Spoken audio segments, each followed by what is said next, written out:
IPL 2026-এর এ কার গর্জন শুনছেন? নামটা মনে রাখুন, সমীর রিজভী।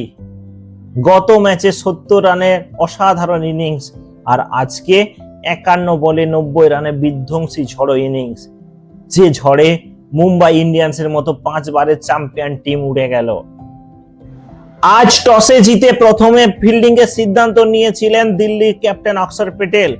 তার সিদ্ধান্ত যে সঠিক ছিল তা প্রমাণ হলো প্রথম ইনিংসের শেষে, যখন মুম্বাই ইন্ডিয়ান্সের রান 162 রানে থামলো। একমাত্র সূর্যকুমার যাদব 51 রান এবং রোহিত শর্মার 35 রান ছাড়া তেমন কেউ কিছু দাগ কাটতে পারেননি। মুকেশ কুমারের 2টি উইকেট মুম্বাইয়ের কোমর ভেঙে দেয়। তারপর তো হয় শুরু আসল খেলা। দ্বিতীয় ইনিংসের প্রথমে 7 রানে 2 উইকেট হারিয়ে দিল্লি চাপে পড়ে। কেএল রাহুল এবং নীতিশ রানা কেউই সেরকম রান পাননি। তারপর আসেন প্রথম নিশঙ্কা, তার সঙ্গী সমীর রিজভী। সমীর রিজভী প্রথমে ব্যাট নেমে এক পরিণত ইনিংস খেলেন। প্রথম 24 বলে 25 রানের ইনিংস খেলেন।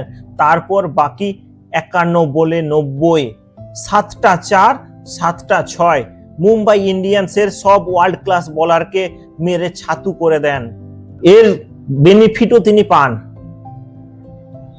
এখন অরেঞ্জ ক্যাপ হোল্ডার তিনি, আর তারই অবদানে দিল্লি এখন টেবিলে নাম্বার 1।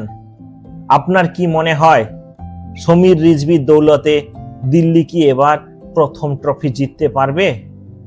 অবশ্যই আপনার মতামত কমেন্টে জানান। আর অবশ্যই যদি ভিডিওটি ভালো লাগে অবশ্যই শেয়ার করতে ভুলবেন না। একটি লাইক, একটি শেয়ার আপনাদের কাছে কাম্য। এরকম আরো অ্যানালাইসিস ভিডিও পেতে ডিজি স্পোর্টস বাংলা চ্যানেলটি ফলো করুন। ধন্যবাদ।